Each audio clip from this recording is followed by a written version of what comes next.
आप गंदी आदतों में पढ़ चुके हो, गेमिंग का, मास्टरबेशन का, फिर चैप्टर के कि ये इंपॉर्टेंट है, यहाँ से 100% क्वेश्चन आने की प्रोबेबिलिटी रहती है। तो नमस्कार दोस्तों, मेरा नाम रोहित शॉ है। करेंटली मैं आईआईटी दिल्ली के मैथमेटिक्स एंड कंप्यूटिंग ब्रांच का स्टूडेंट हूँ। क्या आप चाहते हो आपके साथ लाइफ में कुछ अच्छा हो? ये जो आप गंदी आदतों में पढ़ चुके हो, गेमिंग का, मास्टरबेशन का, फिर रील देखने का, शॉर्ट देखने का, उससे आपको इनसिक्योर जो फील होता है, फिर रिवीजन होने नहीं होने का टेंशन, बैकलॉग खत्म नहीं हो रहा उस बात का टेंशन, क्वेश्चन नहीं बनते उस चीज का टेंशन, उस पॉइंट पे तो आदमी ब्रेक डाउन कर जाता है जब उससे क्वेश्चन नहीं बनता ना चैप्टर होने के बाद, कि भाई मैं किसके लिए पढ़ रहा हूँ, कैसे पढ़ रहा हूँ, है ना। तो अगर आपको एक और चांस देना है अपनी प्रिपरेशन को, तो इस वीडियो को कंप्लीटली लिसन करना, एकदम एंड तक सुनना। अगर आपने छोड़ दिया तो मेरा पॉइंट प्रूव हो जाएगा कि आप कितने सीरियस हो जेईई के लिए। तो point number 1, cut down what you have to study. इस पॉइंट का ये मतलब है, देखो जैसे मेरे को जेईई मेंस और जेईई एडवांस के बीच में बहुत कम टाइम मिला था, तब मैंने ये निकाला था कि देखो हर एक चीज पढ़ने का भी कोई फायदा नहीं है। कुछ ऐसे सर्टेन टॉपिक्स होते हैं जो जेईई मेंस में 100% रिपीटेड होते हैं, एडवांस में 100% रिपीटेड होते हैं, और उन कोर कंसेप्ट से बहुत ज्यादा क्वेश्चन फ्रेम होते हैं। अगर मैं हर चैप्टर से थोड़ा थोड़ा भी कर लूँ ना, तो मेरे उससे ज्यादा मार्क्स आएंगे रिलेटिवली। मैं एक चैप्टर को अच्छे से 100-200% देके फोकस कर रहा हूँ। आप समझ रहे हो बात? अगर मैं हर चैप्टर से छोटे चीज कर रहा हूँ, तो उससे मेरी प्रोबेबिलिटी बढ़ती है कि मैं एग्जाम में अच्छा स्कोर करूंगा। और आपको एग्जाम में अच्छा स्कोर करना है, आपको कोई यहाँ अच्छे से जो बच्चे करते हैं, एससी वर्मा लगा लिया, इरोडोव लगाऊंगा, ये करूंगा, सेनगेज करूंगा, ये करूंगा, हेन करूंगा, तेन करूंगा, जो रहता है बच्चों के बीच में, तो इससे आपको ना प्रोफेसर नहीं बनना।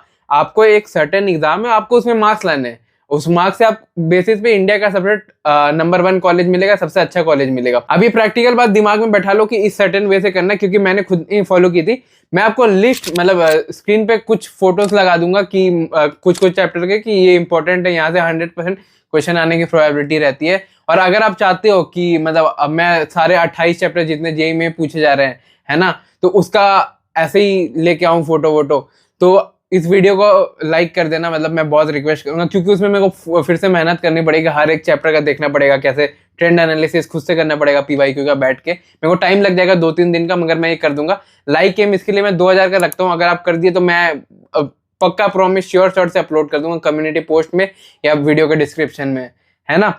और सेकंड जो पॉइंट आती है, वन रिसोर्स को मल्टीपल टाइम फॉलो करो। इसका ये मतलब रहता है, बहुत बच्चे ये अभी जाएंगे ना जेईई मेंटोर्स के पास, ये वो हेन तेन। मैं तो ये इसलिए वीडियो के स्टार्ट में बोला कि आपको सच में अच्छा लगता है कि आप इधर इसकी वीडियो देख रहे हो, उसकी तारीफ कर रहे हो, तो कोई पॉइंट नहीं है वो सब करके। मेंटोरशिप का जो बखान है कि भाई अगर आपसे जेईई नहीं हुआ तो इसका मतलब you are missing out something, और दैट इज माय मेंटोरशिप। मैंने आज तक कोई पेड मेंटोरशिप लॉन्च नहीं की। मेरे पास बहुत रिक्वेस्ट आता है तब भी नहीं करूंगा, बिकॉज मेरे को पता है ये चीज गलत है, सिंपली गलत है। तो इसके लिए मैं पॉइंट नंबर 2 में ये बोल रहा था कि एक रिसोर्स को मल्टीपल टाइम फॉलो करें। जैसे पीवाईक्यू है ना, तो पीवाईक्यू को मल्टीपल टाइम करो क्वेश्चन को, उससे आपको थोड़ा बहुत हेल्प मिलेगा और उससे आपकी इंप्रूवमेंट होगी। क्योंकि पीवाईक्यू से ना कॉन्फिडेंस बूस्ट होता है। आप ये बात समझो, आप कितना भी सिंगेज कर लो, इरोडोव कर लो, एससी वर्मा कर लो, लेकिन जो एक बच्चे का कॉन्फिडेंस होता है ना पीवाईक्यू करने के बाद कि भाई ये ऑफिशियल पेपर का क्वेश्चन है जो मैंने कर लिया, इसका ऑप्शन मैंने सही मार्क किया, जो डोपामिन बूस्ट होता है ना, वो आपको किसी सिंगेज में नहीं मिलेगा, है ना। मैं आईआईटी दिल्ली का बच्चा होकर ये बोल रहा हूँ कि सेनगेज को प्रायोरिटी कम रखना, पीवाईक्यू को प्रायोरिटी ज्यादा रखना, not like any other mentor, है ना। जैसे रिवीजन का मैं बता रहा था कि जो आप करते हो 100 200 पन्ने के जो अपने खुद के नोट्स लिखे होते हैं हैंड रिटन, उसको आप पलटते हो, तो उससे क्या होता है ना, रिवीजन होती नहीं है, वो बस एक पैसिव रीडिंग होती है। जैसे कोई नोट्स है ना, आप खुद से पढ़ रहे हो, आपके दिमाग में तो हो जाएगा, लेकिन वो कुछ रिटेन नहीं रहेगा, कुछ स्टोर नहीं रहेगा। ऐसा लगेगा इन्फॉर्मेशन ओवरलोड हो रहा है। आपके साथ बहुत बार होती होगी, जो ऑनलाइन प्रिपरेशन में आप जो नोट्स बनाते हो ना, तो उससे बहुत एक ये होता है कि बस वो रिवीजन का नहीं होता, वो रीडिंग टाइप का रहता है वो। तो अगर जैसे मैं अपना बताता हूँ, मैं पर्सनली जेईई में फ्लैश कार्ड का यूज किया करता था, और मैं मतलब सच बता रहा हूँ आपको, मेरे पास अभी भी पड़े हुए कुछ 2-4 कार्ड वगैरह पड़े हुए हैं, तो आप देख सकते हो। जैसे इसका एक तो सबसे अच्छी चीज ये था कि ये बहुत कलरफुल था। मेरे जैसे हैंड राइटिंग मेरी उतनी कुछ खास नहीं थी, तो कलरफुल था, तो एक मतलब मजा आता था पढ़ने में। मैं तो ये बोलूंगा रिवीजन के लिए। और बहुत शॉर्ट कंसाइज में जो कोर कंसेप्ट है ना, कोर कंसेप्ट में फोकस किया है, तो उससे क्या होता है कि पीवाईक्यूज में मैं डायरेक्ट जंप कर सकता था, और मेरे को रिकॉल होता था कि अच्छा ये पीवाईक्यू में ये कंसेप्ट रिपीट हो रहा है ना। तो ऐसे ऐसे चीजें होती थी। और मतलब मेंस और एडवांस के बीच में टाइम क्या बहुत कम बचता है, तो ये फ्लैश कार्ड वगैरह मेरे खुद के हैं, RRR के मैंने परचेज किए थे। मैं इसका लिंक डिस्क्रिप्शन में अटैच कर दूंगा, अगर आपको भी लेना है सेम तो आप परचेज कर सकते हो। उससे आपकी रिवीजन बहुत शॉर्ट टाइम में हो जाएगी। और थर्ड जो बच्चों में होता है फोमो, क्या मैं ये पढ़ लूँ, क्या मैं वो पढ़ लूँ, अच्छा मैंने 2 लेक्चर छोड़ दिए तो यार इससे क्वेश्चन नहीं बने, अच्छा मेरा वो 11 वाला पार्ट वीक रह गया था इसलिए मेरे को 12 में समझ में नहीं आ रहा, अच्छा यार मेरे को रोटेशन मेरे को समझ में नहीं आता, तो जो टॉर्क जहां दिखता है ना तो मेरा सर घूमता है। तो ये फोमो से आपका क्या होता है ना, आपका कॉन्फिडेंस लूज हो जाता है, इसलिए आपका दिमाग में क्लिक नहीं कर पाता कि भाई मेरे को क्वेश्चन कहाँ क्लिक करता है। और ये दिक्कत ऑनलाइन बच्चों में सबसे ज्यादा होती है कि भाई उनको ना डर रहता है कि भाई मैंने ये पार्ट 11 का स्किप किया था, ये पार्ट 12 का स्किप किया था, ये एक लेक्चर छोड़ दिया तो इसका मतलब मेरा जेई में आगे सब सब सब खराब है ना। तो ये नहीं होता, ये टिपिकल मेंटेलिटी अपने दिमाग से हटाओ, है ना। और चौथा जो चीज है कि भाई बहुत बच्चे करते हैं कि बहुत बच्चे ना मैथ से बहुत हेट करते हैं, तो मैथ्स का लेक्चर ही नहीं करते, मैथ स्किप कर देते हैं, मैं फिजिक्स केमिस्ट्री का लेक्चर कर लूंगा, मैथ्स में बाद में देख लूंगा। तो देखो ये ना एक बहाना है, मैं तो ये सिंपली पुट आउट करूंगा कि ये बहाना है आपका, है ना।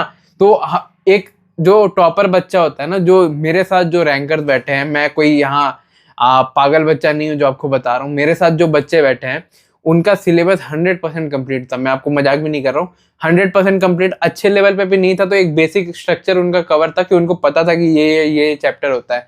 तो इस पॉइंट से मैं आपको इस चीज पे लाना चाहता हूँ, आप तो मेरे छोटे भाई हो ना, मैं अगर मेरे को बड़ा भाई मानते हो तो ये चीज फॉलो करना। जो आपका वीक टॉपिक भी है ना, मैथ्स भी आपका मैं समझ लो वीक टॉपिक है, उसे आप थोड़ा थोड़ा थोड़ा थोड़ा करके पढ़ लो। और अगर आपको लिस्ट चाहिए कि कौन कौन से थोड़ा थोड़ा चीज आपको पढ़ना है जो इंपॉर्टेंट शॉर्ट जेई में आता है, और आपका टाइम भी कम हो जाएगा और उससे आपका थोड़ा बहुत मतलब एक लेवल भी ऊपर बढ़ जाएगा, तो मेरे को एक बार कमेंट कर देना कि हाँ भैया मेरे को वो पीडीएफ वगैरह अपलोड कर दो, और लाइक वगैरह तो कर ही देना, जो मैंने बोला 2000 लाइक हो जाएंगे तो मैं सारा फिजिक्स केमिस्ट्री खुद से करके आपको भेज दूंगा। यही पॉइंट मैं बता रहा था, जो टॉपर बच्चा है ना वो स्ट्रॉन्ग पार्ट को स्ट्रॉन्ग नहीं करता, वो वीक पार्ट को स्ट्रॉन्ग करता है, तब जाके वो जेई एडवांस या जेई मेंस जैसे एग्जाम को क्वालिफाई करता है। तो आप अपने जो वीक टॉपिक्स है ना उसको भी सर्टेन लेवल पे कर लो, ऐसा नहीं अगर आपको अच्छा नहीं लगता कोई बात नहीं, थोड़ा सा तो कर लो कि आपको थोड़ी बहुत समझ में आए, थोड़ा बहुत ऑप्शन एलिमिनेट कर सको, इतने लेवल पे तो सर्टेन लेवल पे तो कर ही लो, क्योंकि इससे भी आपके मार्क्स बढ़ेंगे।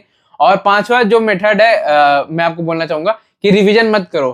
क्या भैया वो एक मेंटोर था वो बोलता था नोट्स मत बनाओ, आप एक मेंटोर हो आप बोलते हो रिविजन मत करो, तो ये बात नहीं है, रिवीजन उतना ही करो, रिवीजन जितना इफेक्टिव है। रिवीजन के लिए मैंने एक आपको मेथड दिया था, वो वाला मेथड जो मैंने आपको बोला था कि एक पेपर ले लो, एक पेपर आपके सामने रखो, उसमें लिखो पॉइंट्स, है ना। एक चैप्टर फॉर एग्जांपल मैं चैप्टर का ले लेता हूँ, केमिकल बॉन्डिंग आपने लिया, एक पेपर लिया, उसमें लिखा वेस्पर थ्योरी क्या है, मॉलिक्यूलर ऑर्बिटल थ्योरी क्या है, फिर ये sp2 हाइब्रिडाइजेशन क्या होता है, यहाँ एक्सेप्शन क्यों है, यहाँ ट्रेंड क्या है, पोटेंशियल का ट्रेंड क्या है ना, यहाँ एक्सेप्शन क्यों आ रहा है, ये लैंथेनॉइड एक्टिनॉइड में क्या डिफरेंस है। खुद से दिमाग पे लिखो तो आपको पता रहेगा कि आपको खुद चैप्टर का कितना पता है, रादर देन आप 200 पढ़ने का रिवीजन कर रहे हो। अब मेरे को पता है टीचर ये बोलता है जनरली, बट उससे ना बहुत टाइम कंज्यूमिंग प्रोसेस है, और जो आपको सिलेबस करना है बहुत शॉर्ट टाइम में करना है, ताकि आप क्वेश्चन पे जम कर सको, क्वेश्चन से एप्लीकेशन सीख सको और आप अप्लाई कर सकते हो। और एक चीज जो मैं फॉलो किया करता था उससे भी कर सकते हो, वो भी कम टाइम में हो जाती है, उसको रिवीजन करने का शॉर्ट तरीका बोलते हैं। और पॉइंट नंबर 6,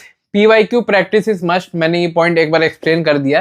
तो हाँ, किसी भी बूट कैम्प मेंटरशिप ये चक्कर में आप PYQ को मत छोड़ देना, क्योंकि कितना भी आप एंटी और क्रिटिसाइज कर लो, क्वेश्चन तो फ्रेम आपके लिए एंटी ही करना करेगा ना। तो आपको पता रहना चाहिए पैटर्न क्या है, जेई का कैसे टाइप का क्वेश्चन पूछ रहा है। मैं एक PDF अपलोड करूंगा अपने व्हाट्सएप चैनल पे जिसमें मोस्ट रिपीटेड PYQ आते हैं, है ना। तो मेक श्योर आप वो ज्वाइन कर लेना, तब थोड़ा बहुत आपको आइडिया लगेगा। या तो आप कोई चैप्टर स्टार्ट करो, आप एक बार देख लोगे कि अच्छा ऐसा क्वेश्चन है ना। इसलिए मैंने बोला इस वीडियो में मैंने मेहनत की है, तो थोड़ा बहुत सपोर्ट करना। सातवां जो चीज है, मोस्ट रिपीटेड थिंग्स, मतलब 10 टू लास्ट लॉन्गर। आप बहुत बार देखोगे ना, आप चीजें भूल जाते हो। 11th में आपने जो चैप्टर पढ़ा होगा आप भूल जाते हो, है ना। 12th में आप जो चीज पढ़े हो, इलेक्ट्रोस्टैट्स जो पढ़े हो, अगर आप मॉडर्न फिजिक्स तक आते हो इलेक्ट्रोस्टैट्स भूल जाओगे, अगर आप ग्रेविटेशन पे हो आप NLM भूल जाओगे, है ना। एग्जाम्पल दे रहा हूँ मैं आपको।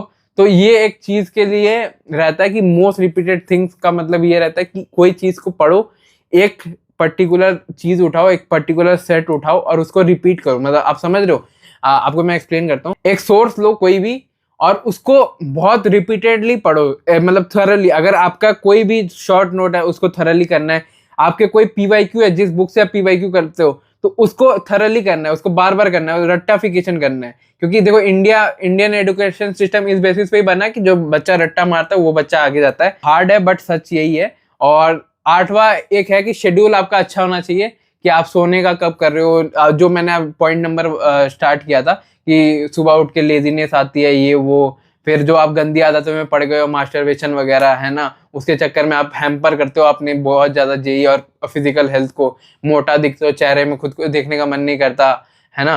तो इस चीज़ों को अगर करना है तो शेड्यूल ठीक करो। मैं आपको ऑल इंडिया रैंक 1 जो टीना दाबी थी यूपीएससी की, उसका मैं शेड्यूल दिखाता हूँ, आपको स्क्रीन पे दिख जाएगा।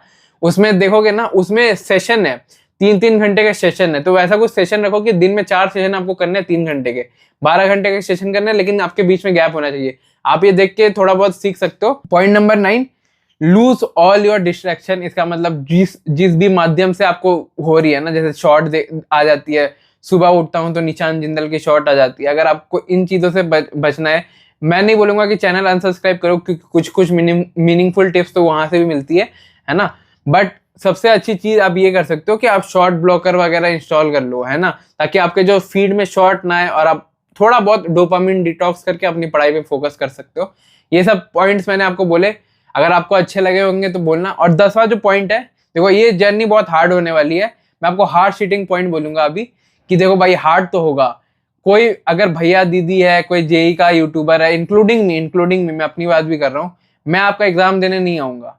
आप ये बात समझ लो, अगर कल को मैं मेंटोरशिप लॉन्च भी करूँ, कल को मैं बूट कैंप भी बेचूं, कल को मैं कोर्स भी बेचूं, तब भी मैं आपका एग्जाम देने नहीं आऊंगा। एग्जाम तो देखो आपको खुद से ही देना है ना, एट द एंड तो एग्जाम आपको खुद से ही देना है, कोई आपको हेल्प करने वाला है नहीं एक्सेप्ट आप।